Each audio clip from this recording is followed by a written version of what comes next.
Okay. வணக்கம். வணக்கம் எல்லாத்துக்கும். நான் சந்தனா பேசுகிறேன். சந்தனா ரவாங்கலன்னு பேசுகிறேன். ஓகே. நம்ம ஷிரோத்தோவை பற்றி சொல்கிறேன். நிறைய பேர் தப்பான எப்போ பார்த்தாலும் அந்த தப்பான மைண்ட் செட்லேயே இருக்கீங்க. கேன்சர் பேஷண்ட் ஷிரோத்தோ சாப்பிட்டா போதும். ஷிரோத்தோ வந்து நம்ம ஷிரோத்தோன்றது என்னான்னு நான் உங்களுக்கு புரிய வைக்கிறேன். ஷிரோத்தோ வந்து நம்ம உடம்புல போய் நம்மளோட இம்யூன் சிஸ்டத்தை அப்டேட் பண்ணி விடும். இம்யூன் சிஸ்டம்னா நோய் எதிர்ப்பு சக்தி. இப்போ நம்ம உடம்புல அதுதான் நம்மளோட சோல்ஜரு. ஒரு உதாரணம் நீங்கள்லாம் புரிகிற மாதிரி நான் சொல்கிறேன். இது வந்து உதாரணம், ஏன்னா சிம்பிளாக புரியுறதுக்கு. நம்ம வந்து படித்தவங்க நிறைய பேர் இருக்கும். இதில் சில மனுஷாளுங்களுக்கு வந்து இந்த மாதிரி சொல்கிறப்ப புரியவும் மாட்டுது, ஏன்னா அவங்களோட இது நாலேஜ் அப்படி. ஸோ என்கிட்ட சில பேர் பேசுகிறப்ப எனக்கும் பாவமாக இருக்குது.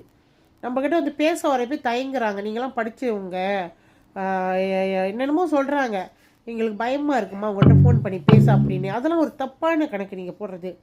நானும் உங்கள் மாதிரி மனுஷாலு தான். நீங்கள் என்ன நிலைமையில் இருந்தாலும் சரி எனக்கு புலனம் பண்ணி பேசுங்க, நான் பேசுவேன். நான் வந்து மனுஷனை பார்த்து பழகிறாள் இல்லை, மனசை பார்த்து பழகிறாள்.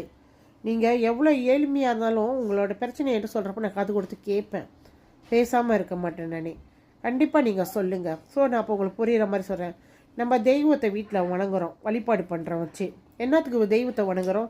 நம்ம வீட்டில் தெய்வ சக்தி இருந்தால் கெட்ட சக்தி உள்ளுக்கு வராது, கெட்ட வைப்ரேஷன் இருக்காது, நல்லதே நடக்கும் நம்ம வாழ்க்கையில். இது தானே நம்மளோட நம்பிக்கை. அதே மாதிரி தான் நம்ம உடம்புக்கு அந்த செல்லு, அந்த நோய் எதிர்ப்பு சக்தி, அதுதான் நம்மளோட தெய்வம்னு வச்சுக்கோங்களேன். ஸோ இன்றைக்கி நம்ம தெய்வத்தை கட்டிட்டாங்க.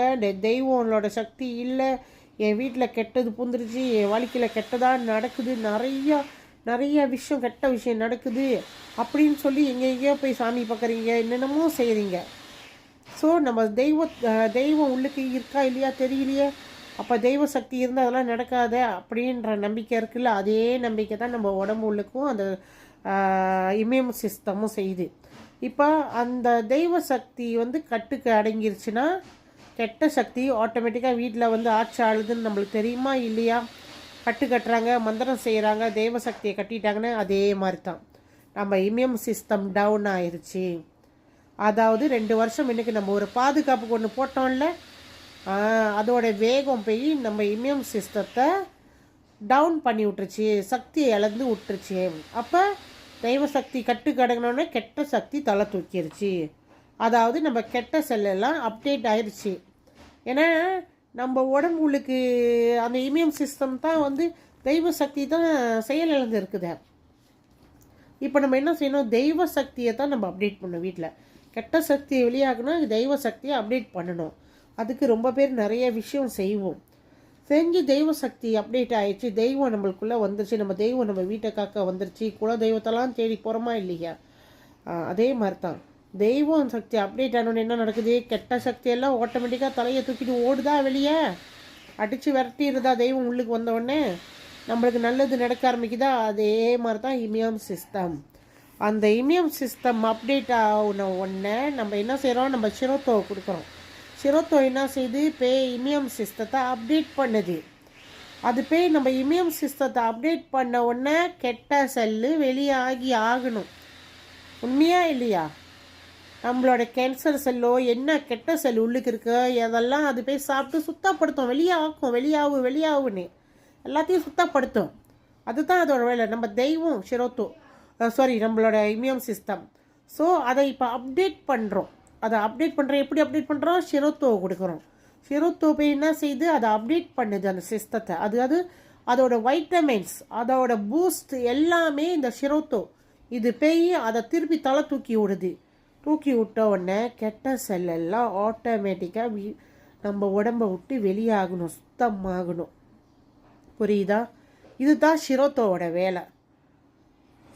அப்போ இந்த மாதிரி ஒவ்வொரு ப்ராடக்ட்டுக்கும், அதாவது ஒரு சப்ளிமெண்ட்டுக்கும் ஒவ்வொரு கதை இருக்குது. நம்ம என்ன சொல்கிறோம்? கேன்சர் பேஷண்ட் கண்டிப்பாக ஷிரோத்தோ முக்கியம், ஆனால் இதுவும் முக்கியம், அதுவும் முக்கியம். இம்யூன் சிஸ்டம் அப்டேட் பண்ணுறதுக்கு நம்ம ஷிரோத்தோ அனுப்புகிறோம். அடுத்து நம்மளோட பார்ட்ஸு சுத்தப்படுத்துறதுக்கு, ஓகே, உங்களோட லிவர் சுத்தப்படுத்தணும். அந்த சுத்தம் பண்ண குப்பையை எடுத்து போட ஆள் வேணும் வெளியே. சாமியை மட்டும் கும்பிட்றீங்களா? சாமியோடலாம் எல்லா வேலையும் செய்து வீட்டு வேலையை நீங்கள் தானே செய்கிறீங்க, சுத்தம் பண்ணி போடுறீங்க, வீடு கூட்டி போடுறீங்க, எல்லாம் நீங்கள் தானே செய்கிறீங்க. அந்த மாதிரி ஒவ்வொரு ப்ராடக்ட்டும் ஒவ்வொரு வேலையை செய்யும். அதை நீங்கள் முறைப்படி தெரிஞ்சுக்கணும். அப்போ அதை முறைப்படி ஃபாலோ பண்ணணும், கன்சியூம் பண்ணணும். இதை தான் நான் படித்து எல்லாருக்கும் சொல்கிறேன். முறைப்படி எடுங்க, முறைப்படி ஃபாலோ பண்ணுங்க. அது ரொம்ப முக்கியம் கேன்சர் பேஷண்ட்டுக்குன்னு.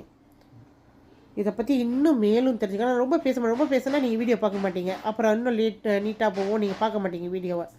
ஸோ பார்க்குறவங்களுக்கு இந்த மெசேஜ் நான் இப்போ கொடுத்துருக்கேன். இன்னும் நிறையா இருக்குது. நான் அடுத்தடுத்து இதெல்லாம் கொஞ்சம் கொஞ்சமாக சொல்கிறேன் எல்லாருக்கும். தயவு செஞ்சு எனக்கு புலனம் பண்ணுங்கள். புலனம் பண்ணி என்கிட்ட கேளுங்க, இதை பற்றி தெரிஞ்சுக்குங்க. நன்றி, வணக்கம். நிறையா பேருக்கு இந்த வீடியோ உங்களை ஷேர் பண்ணுங்கள். நீங்கள் எனக்கு நீங்கள் நான் எல்லாருக்கும் உதவி செய்யணும்னு முடிவு பண்ணி நான் செய்கிறேன்.